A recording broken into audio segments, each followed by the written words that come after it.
हाँ, तो मेरे प्यारे बच्चों, विद्यार्थियों, मेरे मित्रों, आज मैं आपको वर्ण विचार के बारे में दोबारा से बताती हूँ कि जो मैंने पहले वर्ण विचार के बारे में बताया था वो कुछ बोर्ड की तकनीक की वजह से अस्पष्टता थी, तो कम दिखाई देता था। तो बच्चों ने कहा मैम दोबारा से मुझे बता दीजिए साफ साफ जो दिखाई दे। तो मैं आज आपको मैं वर्णों के बारे में बताती हूँ।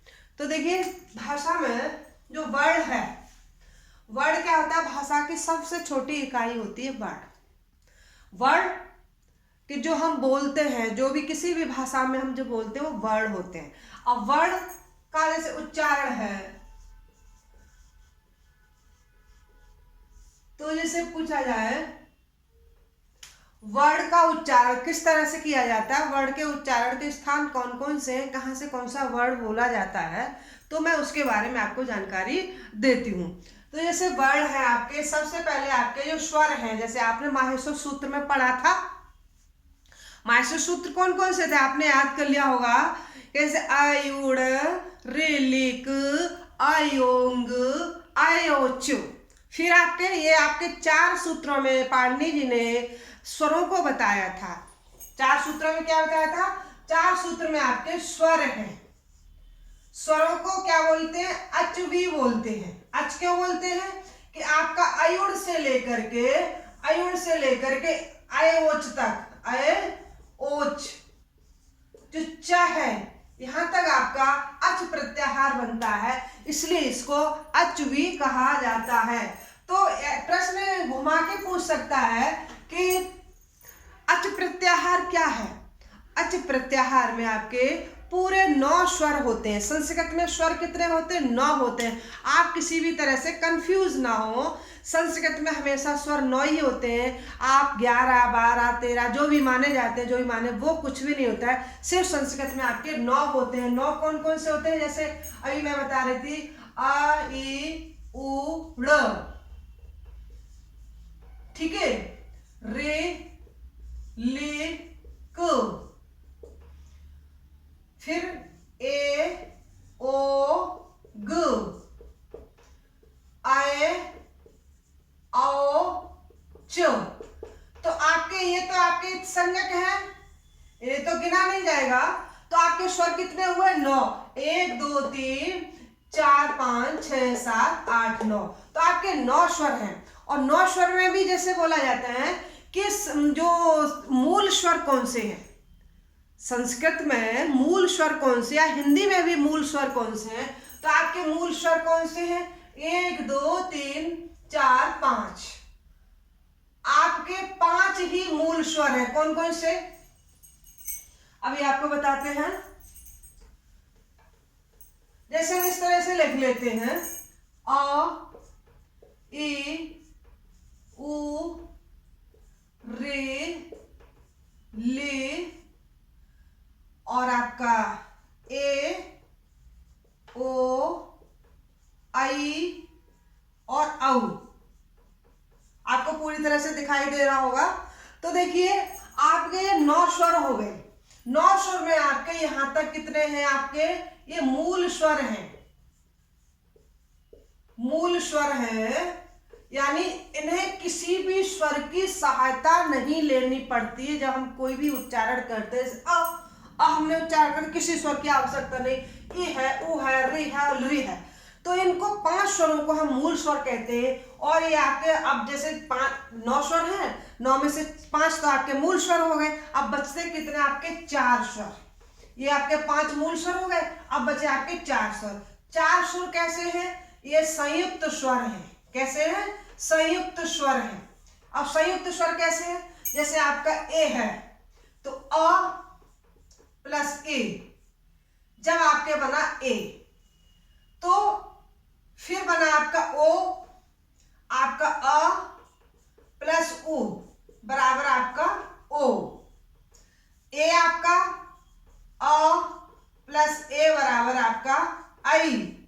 ऐसे ही आपका अ प्लस ओ बराबर आपका औ। तो आपके 4 जो स्वर हैं वो आपके 4 स्वर आपके संयुक्त स्वर हैं, संधि स्वर हैं। इन्हें इस तरह से कहा जाता है। तो अब आपका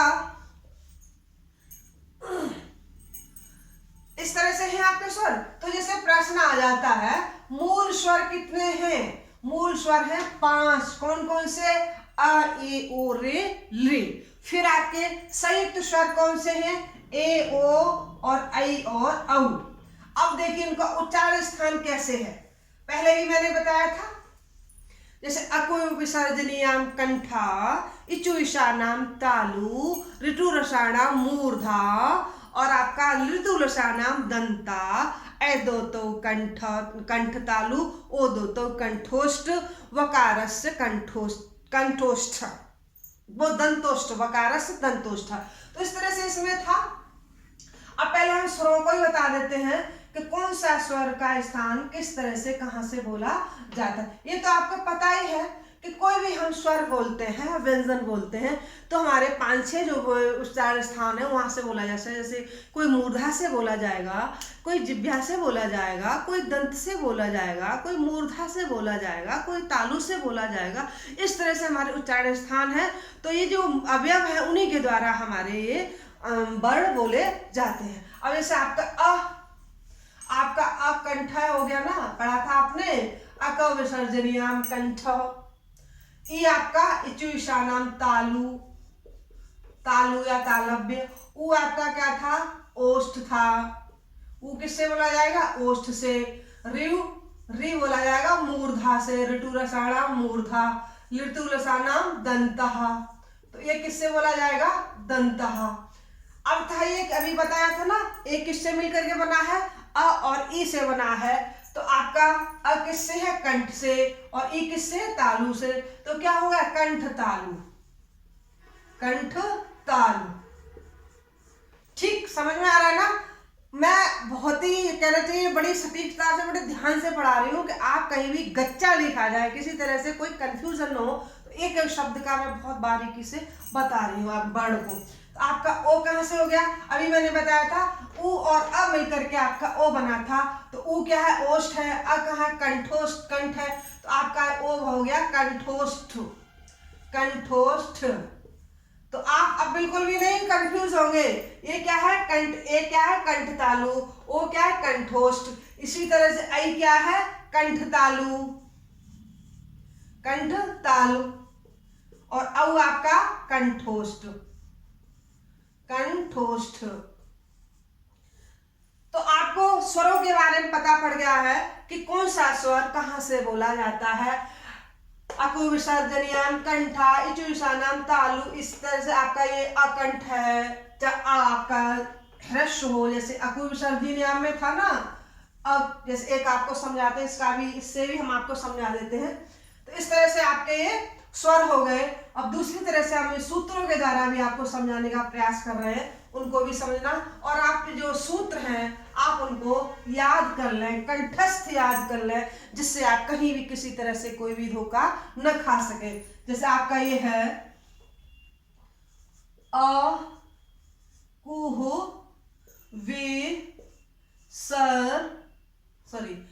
विसर्ज नी या नाम। अकु विसर्जनीयानाम कंठ क्या है? अकु विसर्जनीयाम कंठा। अब किस तरह से देखिए, किस तरह से इसमें है असे मतलब आपका ह्रस्व आ हो या दीर्घ आ हो। असे मतलब दोनों से है अ और आ जैसे आप पढ़ते आए आई ई उ ए ओ अंघा, तो आ तो दोनों ही आ है, ह्रस्व और दीर्घ। अब कु से मतलब है उदित वर्ण है। कच टप, जैसे कच टप 5 वर्ग होते हैं, ऐसे कुच टू तु, इस तरह से इनको उदित वर्ण आपका ये ऊ की मात्रा से उदित वर्ण हो जाता है। तो इसमें आपका क वर्ग आएगा। पूरा क्या आएगा? क वर्ग। क वर्ग में आप समझते हो क ख ग घ अंगा तक है आपका। तो आपका इसका मतलब है पूरा क वर्ग आपका कु से ताल्लुका रखता है। अब हा आपका जो है, ये भी हा क्या है? कंठ है। अब विसर्जनीय से मतलब विसर्ग, जो विसर्ग लगाते हैं, जैसे राम बालकः प्रथमा में लगाते हैं। तो इस तरह से आपका जो विसर्ग है ये किसके अंतर्गत आता है? अकु विसर्जनीयाम कंठा। तो इसमें देखिए अ हो गया और आपका क वर्ग हो गया। ध्यान देने की बात है। और ये आपका ह है। ह आपका किस में चला जाता है? ऊष्म में चला जाता है ना, तो आपका ये ह हो गया। अब आपका आता है दूसरा, आता है इचु ईशानम तालु। इ चू य शा ना म तालु। इचु ईशाना तालु। अब इसी तरह से इसका कर देते हैं। ई से मतलब ई या ई, चा से च वर्ग, चा छ ज झ य, या आएगा इसमें आपका या भी है इचु ईशाना, और ये आपका संयम वाला श। तो ये क्या है? तालव्य श है। पूछा जाता है ना प्रश्न, जैसे आपका प्रश्न आ जाता है टेट में, सुपर टेट में या किसी भी परीक्षा में, कि ये जो श है किसके अंतर्गत आता है? मूर्धा है, तालु है, कंठ है, या कहने चाहिए जिभ्या है, जो भी दूसरा रख दिया जाए, दंत है। तो आपको क्या है, जब आपने पढ़ा है इचु ईशानम तालु, तो आप इसको तालव्य पर ही आप टिक मारेंगे और आप वहां से अपना एक अंक हासिल कर लेंगे। तो आपका इचु ईशानम तालु हो गया। अब आता है दूसरा, आता है तीसरा, आता है ऋतु। ऋतु रसाणाम। ऋतु रसाणाम मूर्धा। क्या ये? मूर्धा। मूर्धा। अब आपकी जो जीभ है, जो आगे से जीभ है, आपके मूर्धा को टच करेगी, मूर्धा को छुएगी, तो मूर्धा से बोला जाएगा। अब ऋतु में आपका री, ट से आपका ट वर्ग, ट ठ ड ढ ण, तो अड़ा तक आपका हो गया। रा आपका है, और आपका ये स, खटकोण वाला जिसे बोलते हैं स। किसको? खटकोण वाले श।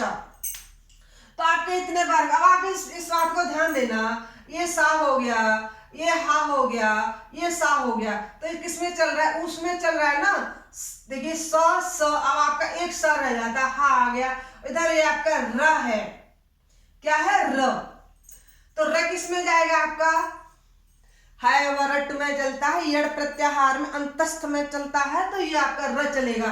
तो इस तरह से इनका यहाँ पर सूत्रों के द्वारा बताया जा रहा है। अब यहाँ जगह नहीं है तो मैं इसको साफ कर रही हूँ, तो आप समझ गए होंगे कि अको विसर्जनीयाम कंठा, इचो ईशानाम तालु, ऋतु रसाणाम मूर्धा।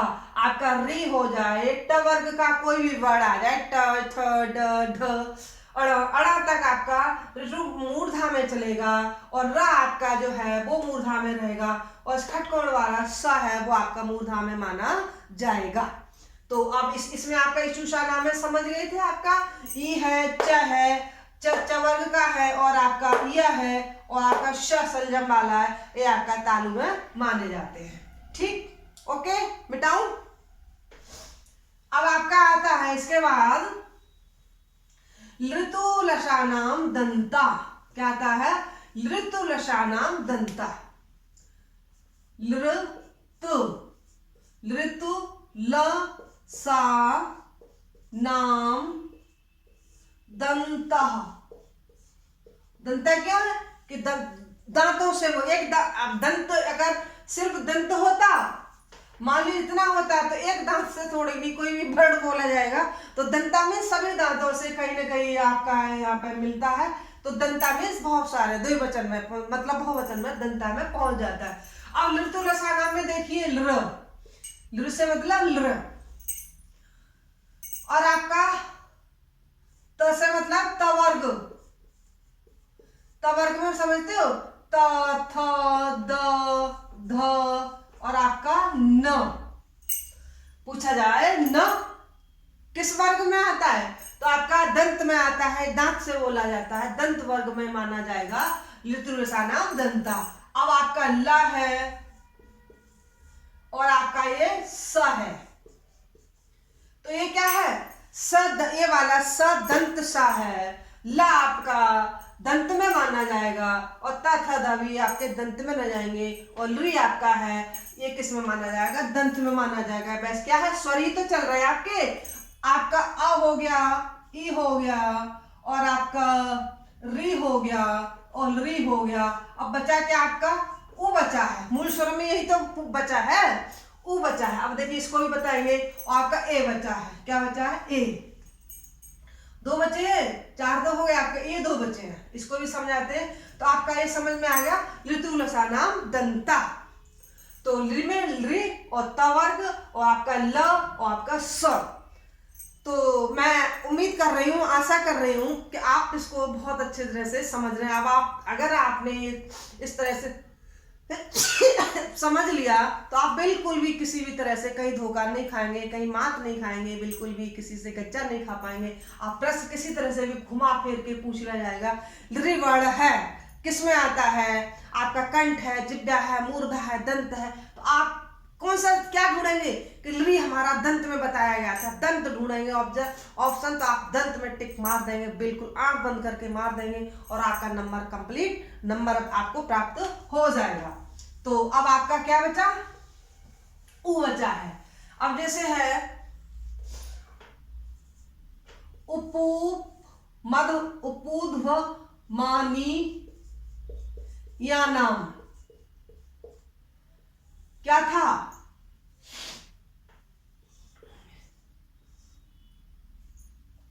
उपध्मानीय कंठोष्ठ, कंठोष्ठ।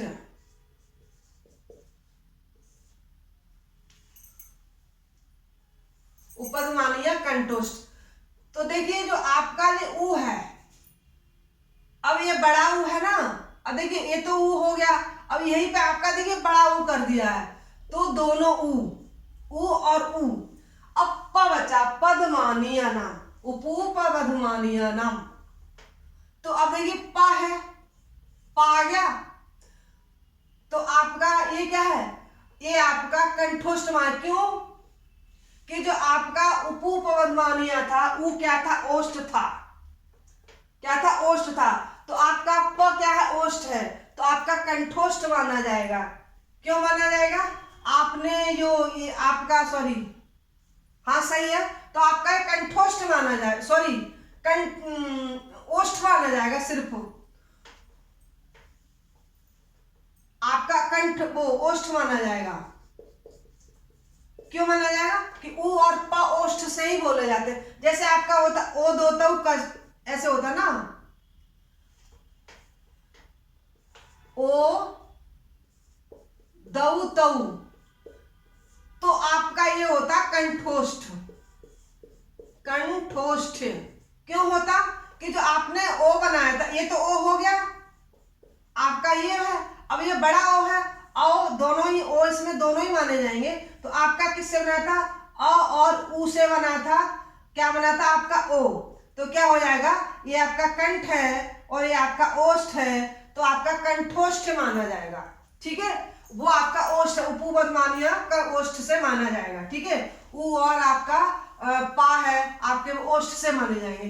अब आ जाता है आपका ए दो तऊ, आए दो तऊ कंठ तालु, कंठ तालु। अब कैसे, ए आपका है, इसमें आपका द्विवचन में पहुंच रहा है, तो आपका बड़ा ए भी हो गया, दोनों ए हो गए। तो ये दोनों है कंठ तालु है, ए और आई दोनों ही कंठ तालु। क्योंकि अभी बताया था अ और ई से क्या बना था, ए, फिर आपका अ और ए से बना था आपका आई। तो ये आपका कंठ है और ये आपका तालु है, सॉरी ई आपका तालु है, तो आपका क्या बनेगा, कंठ तालु बनेगा।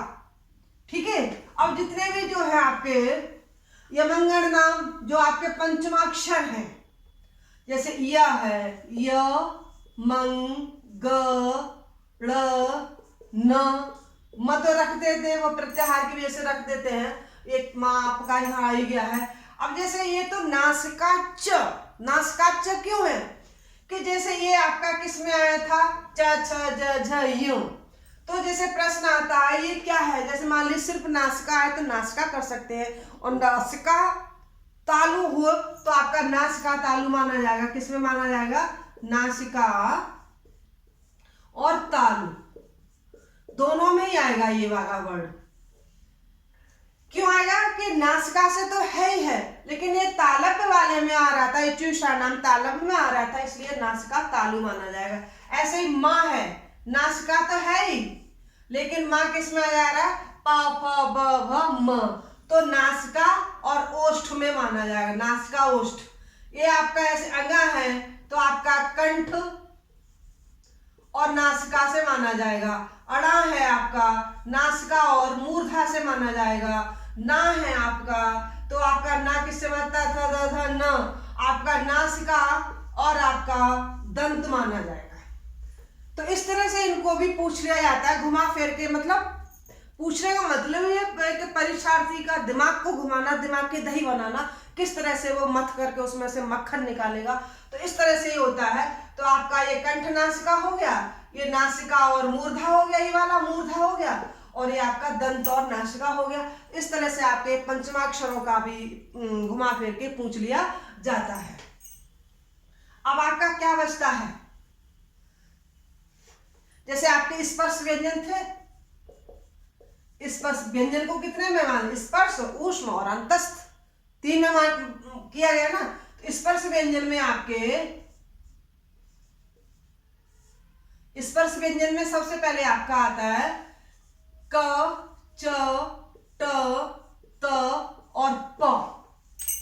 4 वर्ग है। वैसे तो अभी मैंने चूषा नाम दंत इस तरह से ये सभी बता दिए, लेकिन फिर भी हम आपके लिए थोड़ा सा कहना चाहिए, थोड़ा सा और बताना चाहते हैं, जिससे आपका बिल्कुल कॉन्फिडेंस बिल्कुल कह सके कि कौन सा किस उच्चारण के स्थान से बोला जाता है। आप पूरी तरह से उसको समझ लें और हमेशा के लिए आपको इस तरह से कंठस्थ याद हो जाए, कंठस्थ बिल्कुल दिमाग में ऐसे हो जाए कि जैसे आप कभी इसको भूले ही नहीं थे और हमेशा आपको याद रहे, आप पढ़ें और आप आगे आने वाली सभी पीढ़ी दर पीढ़ी पढ़ाते ही रहें। उसके लिए देखिए क वर्ग में आपके थे क, ख, ग, घ, अंगा, तो ये किसके थे, कंठ के, ठीक है।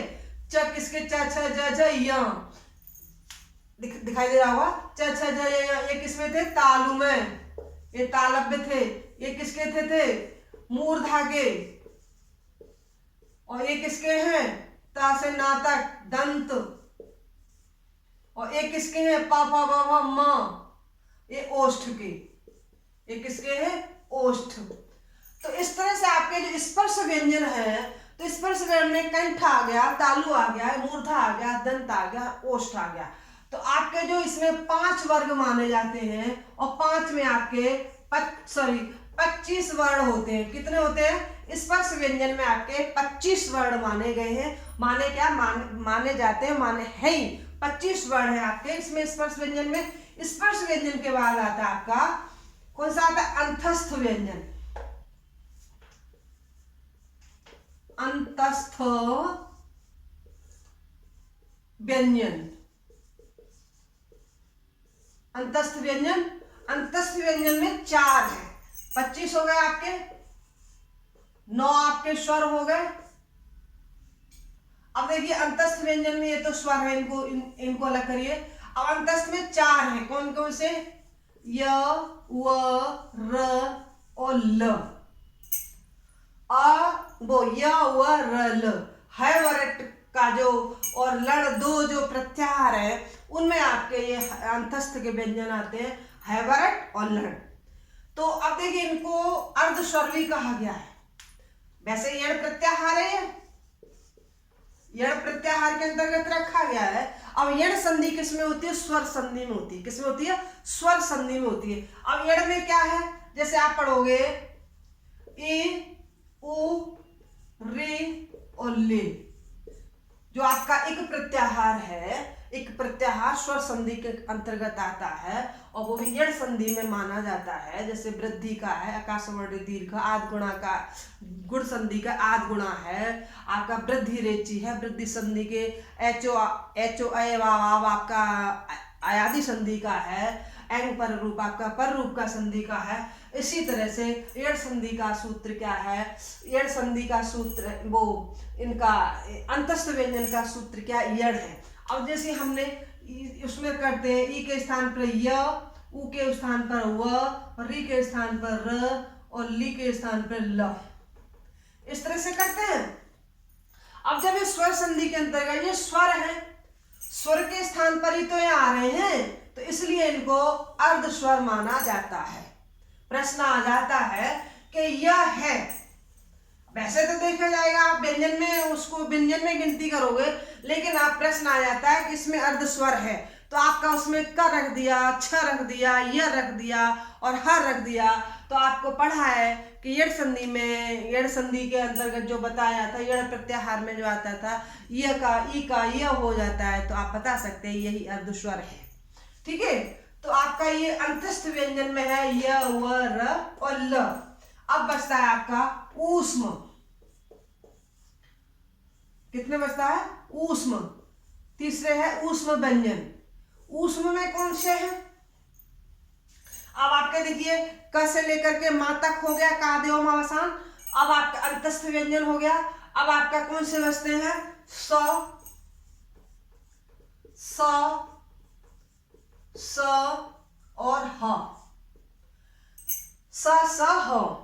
तो ये आपका दोबारा से रिपीट करा दे, ये तालव्य सा है, ये मूर्धा सा है, ये दंत सा है और ये कंठ हा है। अको विसर्जनीयाम कंठा, ये कंठ से है। तो आपके ये ऊष्म व्यंजन, 4 ऊष्म व्यंजन हो गए, प्लस 4 और कर दिए, तो कितने हो गए? 25 और 8, 25 और 4 29, 29 और 4 33। कितने हैं? पाणिनि के अनुसार आपके 33 व्यंजन है। कितने हैं? 33 व्यंजन है। लेकिन और जिसको आगे और मैं आपको बताना चाहूंगी, जैसे प्रश्न आ जाता है अयोग वाह क्या है, अयोग वाह कितने हैं, तो आपके अब आपका अयोग वाह और होता है अयोग वाह। अयोग वाह क्यों है? क्योंकि इनका योग ही नहीं हुआ है किसमें? पाणिनि ने अपने अष्टाध्यायी के सूत्रों में, पाणिनि ने अपने माहेश्वर सूत्रों में अयोग वाह को नहीं गिना है, इसलिए उनका योग नहीं है, इसीलिए उनको अयोग वाह कहा जाता है। तो सबसे पहले आपका आता है नंबर 1 अनुस्वार। अनुस्वार समझते हो? ऐसे लगाते हैं, जैसे अंक है, ये जो लग रहा है, जो बिंदी आपको जो दिखाई दे रही है, वो आपका अनुस्वार है। अनुस्वार किस में आता है? अयोग वाह में आता है। दूसरा है आपका विसर्ग। क्या है आपका? विसर्ग। ऐसे लगाते हैं विसर्ग, बाल का राम श्याम, तो आपका जो विसर्ग है, जैसे अंग पढ़ते हो ना, जैसे ये तो आपका अंग, ये घ, कक्का किक्की कुक्कू के कई को कऊ कंग कह पढ़े, 12 खड़ी बोलता है, वैसे उसे हमारे समय में पढ़ाया जाता था, बहुत जल्दी हिंदी पढ़ना सीख जाते थे। कक्का किक्की कुक्कू के कई को कऊ कंग के गग्गा गिग्गी गुग्गू गे गे गुग्गू, इस तरह से हम पढ़ते चले जाते थे और बहुत जल्दी हिंदी हमें पढ़ना लिखना आ जाता था। अब बच्चों को यही पता नहीं पड़ता है कि दीर्घ कौन सा, ह्रस्व कौन सा है, छोटा अनार वाला बोलेंगे कि आम वाला बोलेंगे, सीधा नहीं पढ़ाया जाता है आई ई। तो जिस तरह से बहुत जल्दी बच्चे इस तरह से सीखते पकड़ते हैं, तो ये आपका विसर्ग है। अब आपका तीसरा आता है उपधमानीय, सॉरी जिह्वामूलीय। जिह्वामूलीय, जिह्वामूलीय, जो जिह्वामूल्य से, जिह्वामूलीय में आपका ये ऐसे क और ये ख। आप मिलाना चाहो तो मिला दो, वैसे ऐसे ही, क्योंकि अर्ध विसर्ग होते हैं, जैसे ये ऐसे है ना, अब इनको ऐसे कर दो, ऐसे कर दो तो विसर्ग हो जाएंगे, तो इनको जिह्वामूलीय बोला जाता है। जिह्वामूलीय क्यों है? कि जो हमारी जिह्वा है, जो कंठ है, तो यहाँ जो जिह्वा का मूल है, यहाँ से ख बोला जाएगा, तो इसलिए इनको जिह्वामूलीय बोला गया है। ये आपके जिह्वामूलीय क और ख के अंतर्गत आता है। अब का और खई क्यों रखा था? क्यों? क ख कंठ से ही बोला जा रहा है। अब चौथा है आपका उपधमानीय। उपधमानीय, उपधमानीय कैसे? प और आपका फ, ये आपका उपधमानीय में माना जाता है, कि जो ओष्ठ से बोला जाता है, प और फ और आधा विसर्ग की तरह लगता है, ये आपका उपधमानीय। इस तरह के निशान लगे होते हैं जिह्वामूल के आगे और उपधमानीय में। उपधमानीय में सिर्फ प और फ ही आएगा, जिह्वामूल में सिर्फ क और ख आएगा, और कोई तीसरा वर्ण इसमें नहीं आता है। तो आपका ये उपधमानीय हो गया। अब क्या बचता है आपका वर्णों में? संयुक्त स्वर, संयुक्त व्यंजन और बोला जाता है।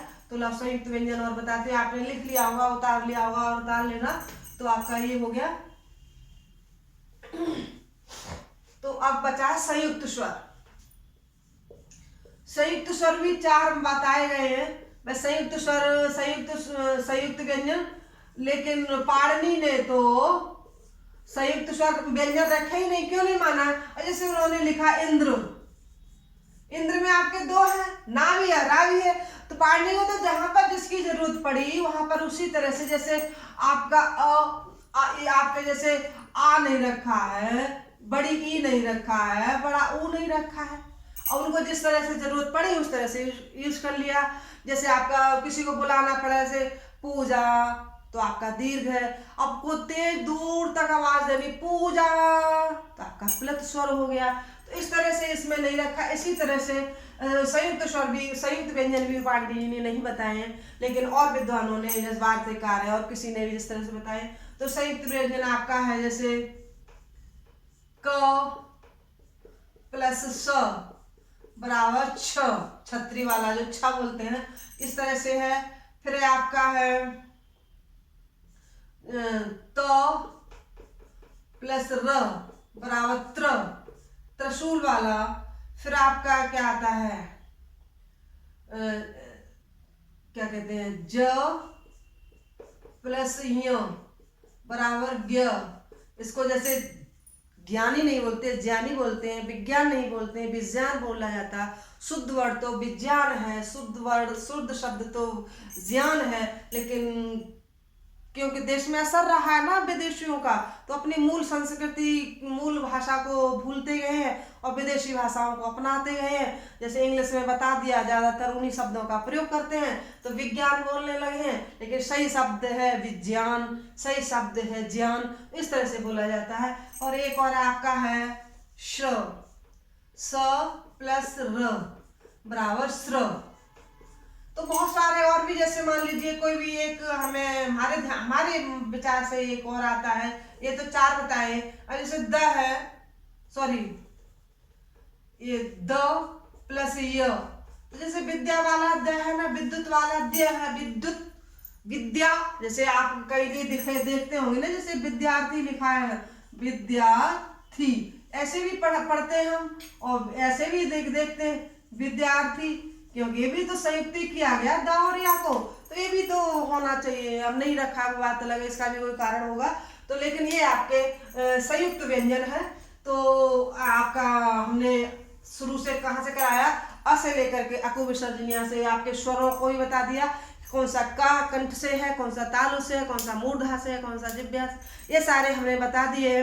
और मैं आशा करती हूँ कि आज आपको हमारे वर्ड विचार बहुत ही पसंद आएंगे, और कहना चाहिए पसंद आएंगे। और आपसे फिर मैं मतलब कहना चाह, अगर आपको अच्छा लगता है तो प्लीज़ सब्सक्राइबर करें और ज़्यादा बढ़ाएं, अपने दोस्तों को भेजें, अपने कहना चाहिए मित्रों को भेजें, सखी को भेजें। और आपके जो पढ़ने वाले हैं दूर दराज के, मामा माई, भाई बहन, जो भी रिश्तेदार हैं, आप उनको अवश्य पढ़वाएं, अवश्य उनको सब्सक्राइब करें, वीडियो भेजें। और आज तक के लिए इतना ही, धन्यवाद।